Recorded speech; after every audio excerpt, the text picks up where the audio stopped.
cerai lebih baik itu belum titik, tapi koma. Ketika suami Anda tidak kunjung memberi keputusan tentang hubungannya dengan perempuan tersebut. Karena ini bukan cuma poligami, tapi ini sudah zina. Na'udzubillah min dzalik. Nah, kemudian yang kedua, Bu Oci, mempertahankan rumah tangga hanya karena alasan anak itu tidak sehat. Saya udah sampaikan berulang kali, bahkan mungkin sudah berkali-kali ya. Bahkan udah banyak dipotong di video-video TikTok atau yang lain, wallahu a'lam. Karena yang menikah itu Anda dengan suami. Urusan pernikahan rumah tangga itu bukan urusan anak, tapi Anda dengan suami. Sehingga mempertahankan rumah tangga karena faktor anak itu tidak sehat kecuali Anda memiliki bekal sabar seluas lautan.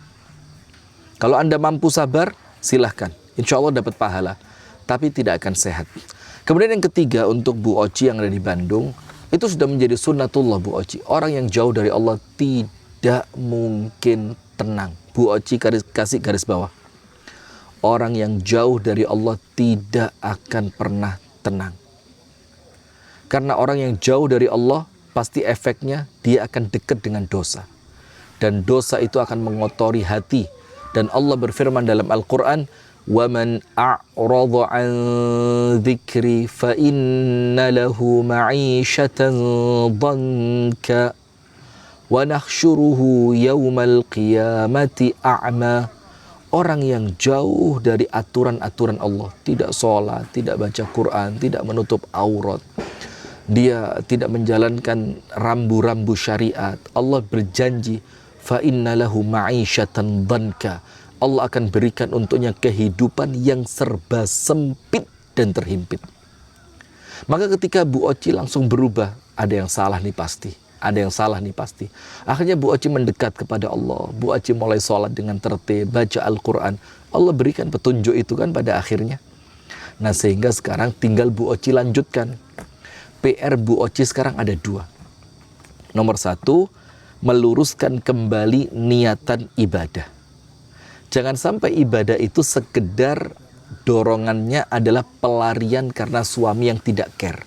Tapi murnikan niatan, memang aku mengabdi kepada Allah. Memang tugasku diciptakan adalah untuk ibadah. Memang aku ada di dunia ini Allah ciptakan untuk beribadah.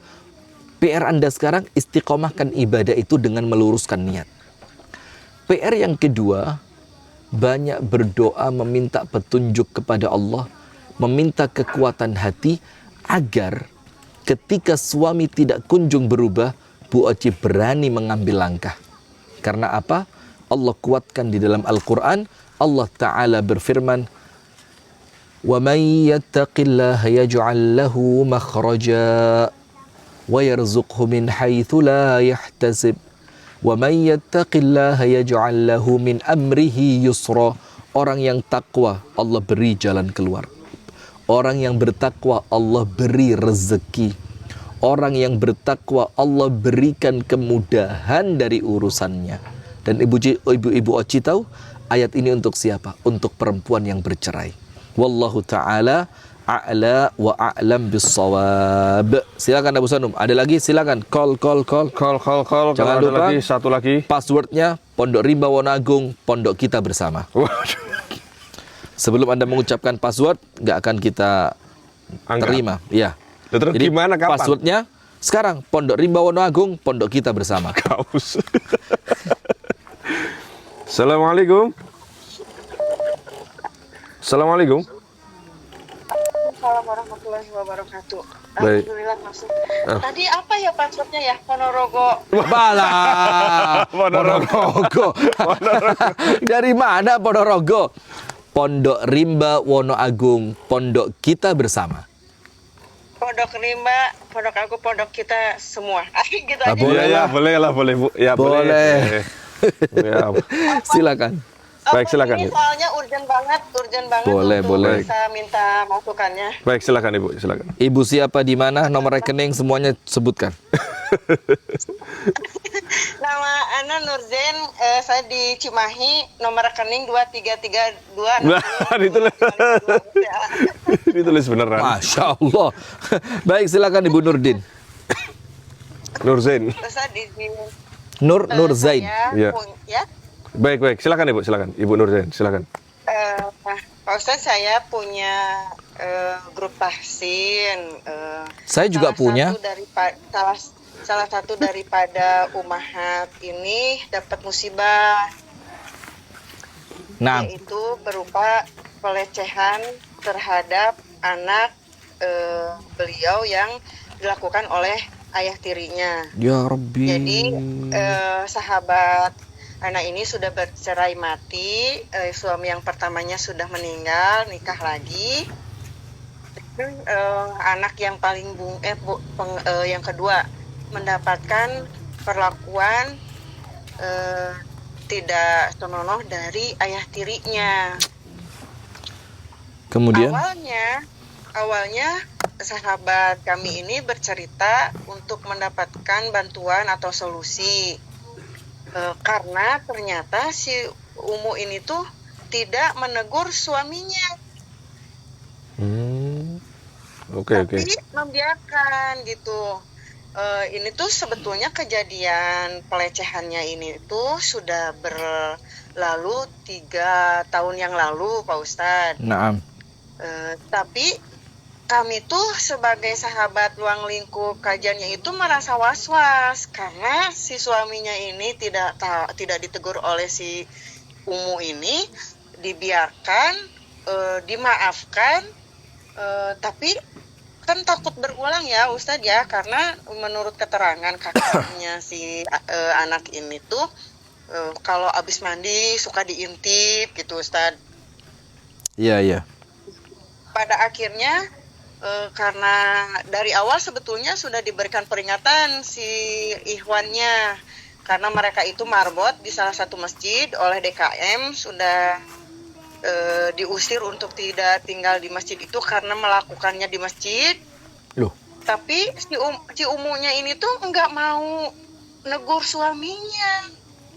Tunggu dulu Bu, ini gimana ceritanya? Suaminya kok tinggalnya di masjid?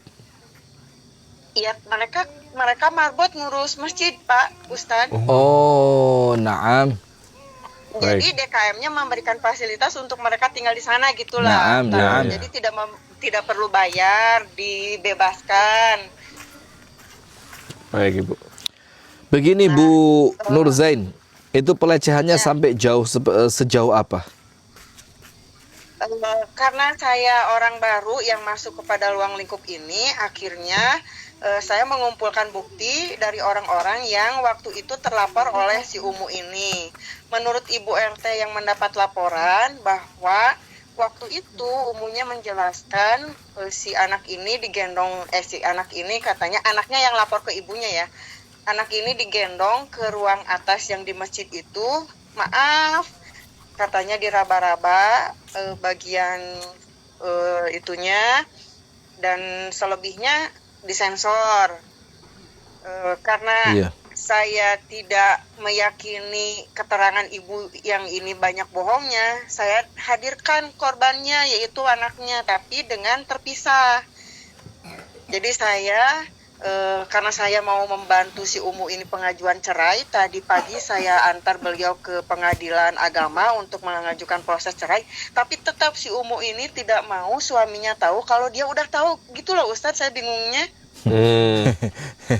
Ya, ini paham. suaminya jangan-jangan punya aji-aji nih. Saya tuh bingung gini. Kan satu sisi saya pengen bantu si Umu ini ya untuk lepas. Katanya beliau itu mengeluh.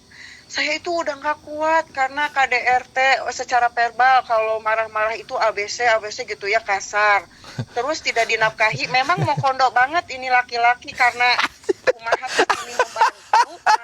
ini saling membantu untuk memberikan bantuan kepada anak-anaknya. Jadi si laki-laki ini tuh nggak mikir. Dan dengan tidak ditegurnya oleh si Umu, laki-laki ini merasa kejahatannya itu aman-aman aja gitu loh Pak Ustadz. Baik Bu Nurzain. Ibu aja bingung ya, apalagi saya. Jadi ini Pak Ustadz, saya tuh kan tadi nganter Umu ini untuk proses cerai ya. Karena kan harus menyelamatkan anaknya. Kalau misalkan si Umu ini tidak mau ngeblow up masalah pelecehannya, ya udah diupayakan cerai biar si laki-laki ini pergi. Maksudnya gitu ya Pak Ustadz ya? Iya. Setuju, Nah setuju. gitu kan, akhirnya oke lah kita cari jalan yang itu aja. Tapi setelah tadi saya antar beliau ke pengadilan agama, pulangnya itu beliau tuh kayak sesek, nangis, kayak berasa nggak kuat, hatinya tuh sakit. Aku kan nanya, sakit hatinya sakit hati kenapa? Sakit hati anaknya dilecehkan atau sakit hati ibu mau pisah? Pokoknya tuh nggak jelas gitu. Anak itu sebenarnya udah melupakan katanya. Jadinya tuh kita tuh bingung Pak Ustadz, sedangkan anak itu tuh ada di sana serumah, dan si kontrakannya tidak ada pintunya. Saya sudah mencoba menasehati anaknya untuk tidak tidur di luar dan harus bersama kakak-kakaknya. Jadi kami teh sebagai umaha tuh kayak bingung. Ini tuh sebenarnya orang tuh mau dibantu, kita udah berupaya, tapi dianya sendiri tuh seolah-olah tidak mau keluar dari ruang lingkup kejoliman itu gitu Pak Ustadz. Tetap aja tadi pas saya dari paham pengadilan udah. itu beliau masih bilang gini, tahu nggak teh, suami saya tuh gitu-gitu juga jujur. Aku kan bingung ya, suami aku juga gitu-gitu sholatnya rajin loh. Sebelum azan itu dia udah di masjid. Bu, aku bilang kalau suami ibu benar sholatnya nggak akan melakukan kezaliman itu Bu sama anak ibu. Kenapa ya ibu dari awal saya nasehatin, ibu tuh nggak ada iba-ibanya ke anak ibu, malah ibu tuh selalu ngebela suami ibu. Saya tuh bingung. Jadi Baik. sekarang tuh cerai itu jangan sampai karena cerai itu gara-gara saya yang Maksa. menyuruh atau umahat yang lain menyuruh, kata saya gitu Pak Ustadz. Betul. Baik. Apa yang saya harus lakukan Pak Ustadz?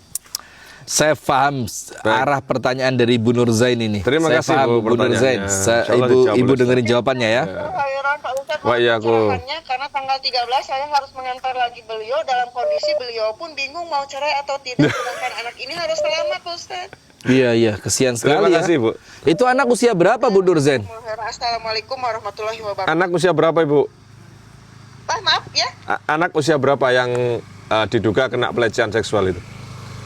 Anak ini mengaku bahwa dia dilecehkan usia beliau 10 sampai 11 tahun waktu kelas 4. Sekarang anaknya itu sudah kelas 1 SMP, Ustaz. Ya, sudah Oke, besar. siap.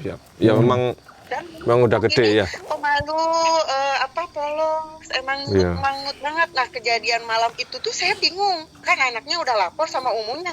Umunya tuh bilang gini sama anaknya, udah maafin aja, lupain aja, katanya gitu. Anaknya tuh kalau disuruh lupain. Saya bingung Pak Ustadz, gimana ya Pak Ustadz? Iya. Baik, Ibu. Terima kasih. Baik Ibu Nur Zain, insya Allah dengar jawabannya ya. Terima kasih. Assalamualaikum warahmatullahi wabarakatuh. Waalaikumsalam. Waalaikumsalam warahmatullahi wabarakatuh. Berapa menit itu? Waduh, berapa ya?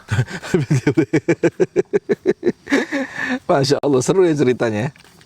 Bukan kita menertawakan kasusnya, tapi cara berceritanya itu Masya Allah. Bu Nur Zain ini punya kemampuan Storytellingnya bagus. storytellingnya bagus banget. Masya Baik, kita Allah. angkat dulu satu lagi, boleh? Satu lagi boleh ya? Udah saya tulis Bu Nur Zain tadi. Assalamualaikum. Waduh, ini kok tampilannya kayak gini. Sebentar, Pak.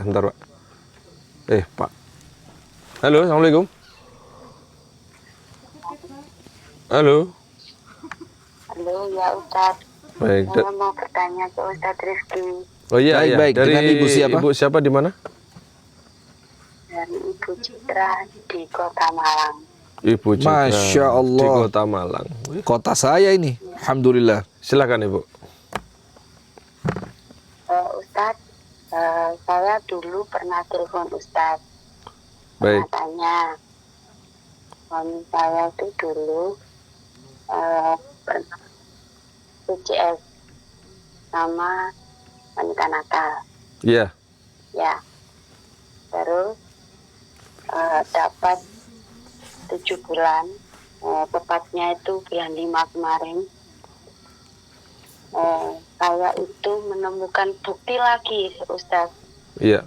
Bahwasannya suami saya telah selingkuh dengan istri orang sampai hamil.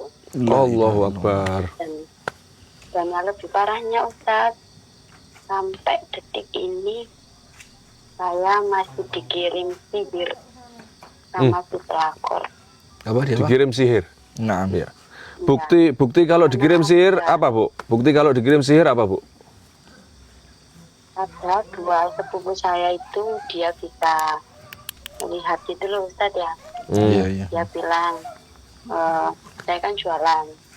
jualan saya itu ditutupin biar Oke. nggak laku, biar pindah tempat, biar saya nggak ketemu mantan suami saya.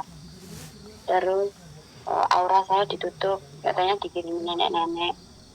Baik, Jadi dikirim sihir pemisah gitu Ustadz. baik, baik. Terus yang ingin saya tanyakan ya Ustadz ya,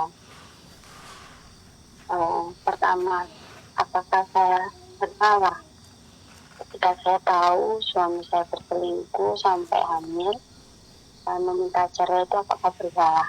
Apakah saya berdosa? Sama sekali tidak, Bu. Sama sekali tidak, insya Allah.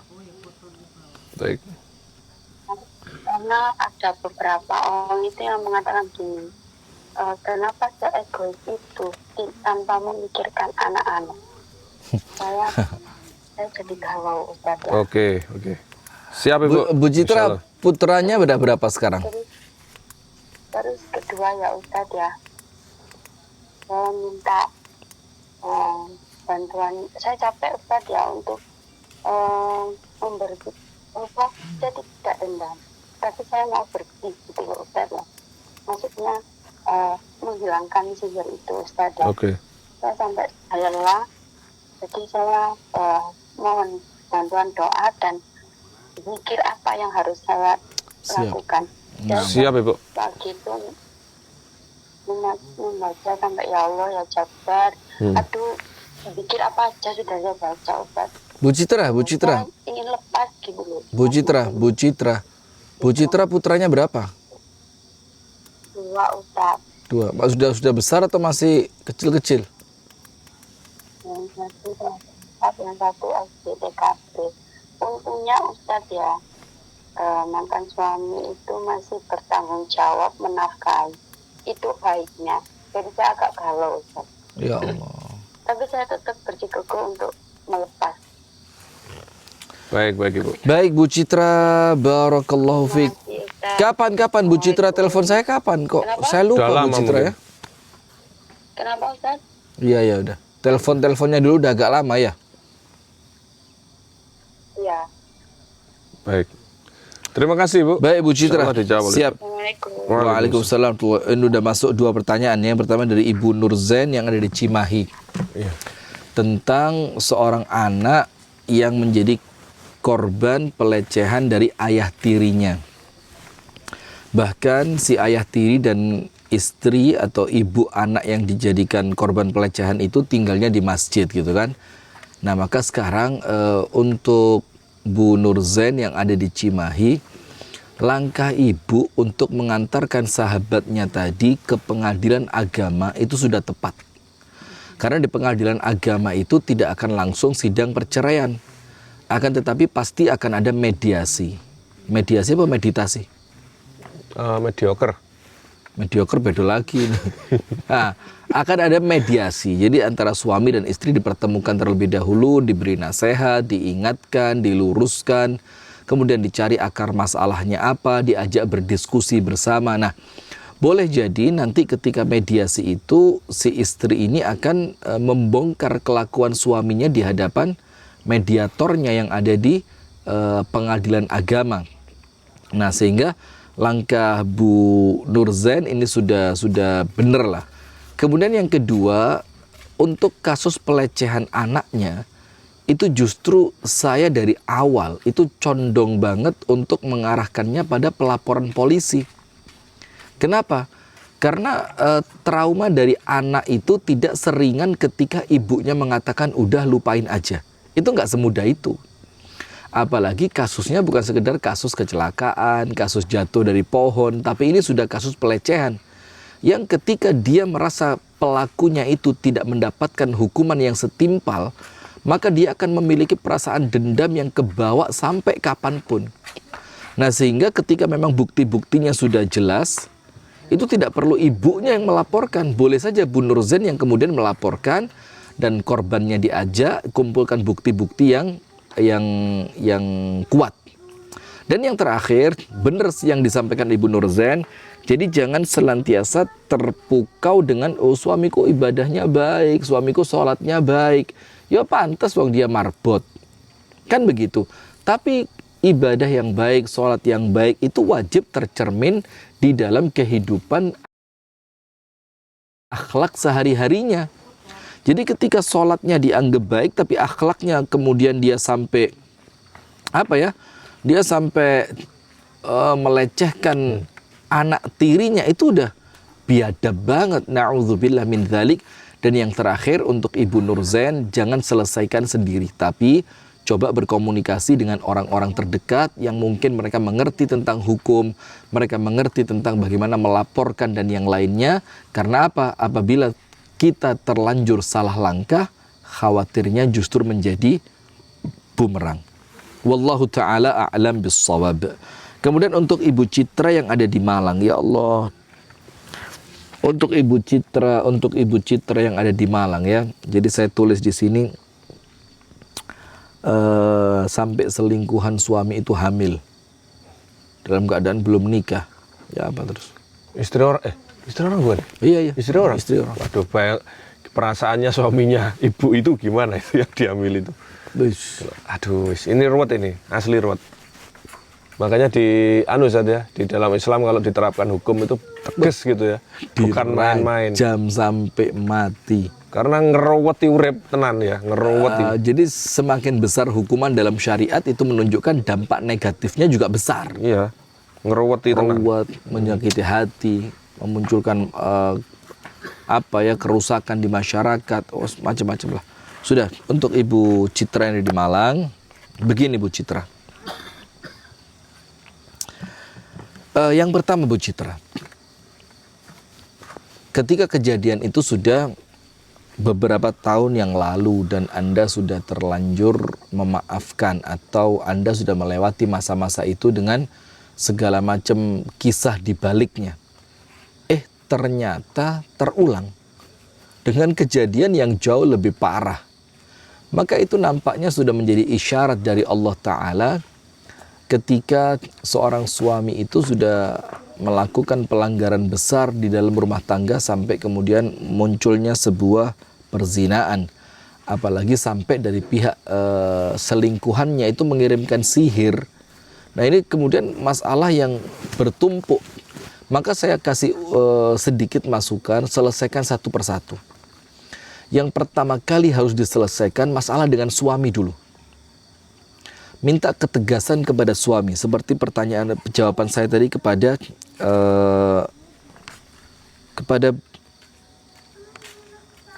Bunda A di Cirebon. Minta ketegasan dulu. Jadi selesaikan dulu satu persatu. Tidak mungkin selesai semua. Selesaikan dulu antara Anda dengan suami. Komunikasikan, cari kemudian penengah. Anda juga mencari orang yang mengerti agama untuk bisa memberikan arahan yang tepat. Kemudian diskusi dengan suami tadi. Kemudian yang kedua, selesaikan dulu masalah perempuan yang terlanjur hamil itu. Bagaimana nasib dia dengan suaminya?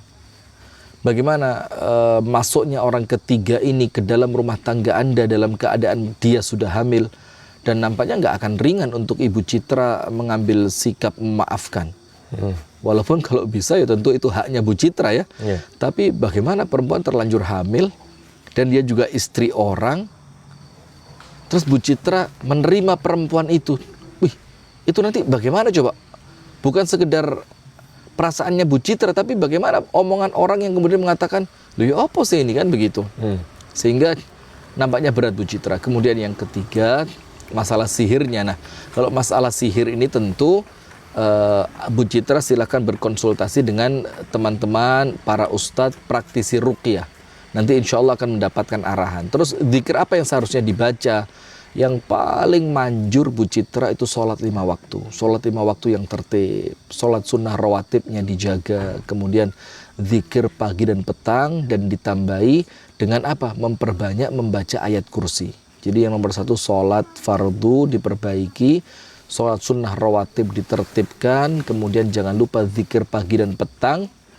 Dan kemudian yang berikutnya perbanyak membaca ayat kursi. Nah, yang terakhir untuk Ibu Citra, ketika suami itu nampaknya tidak mau melepaskan Bu Citra dan juga tidak mau melepaskan perempuan itu karena terlanjur hamil, maka saya rasa bukan suami yang tidak mau melepaskan, tapi Bu Citra yang harus melepaskan diri. Dengan cara apa? memohon permintaan khulu ke pengadilan agama setempat. Barakallahu fiik al-akh Abu Shanum.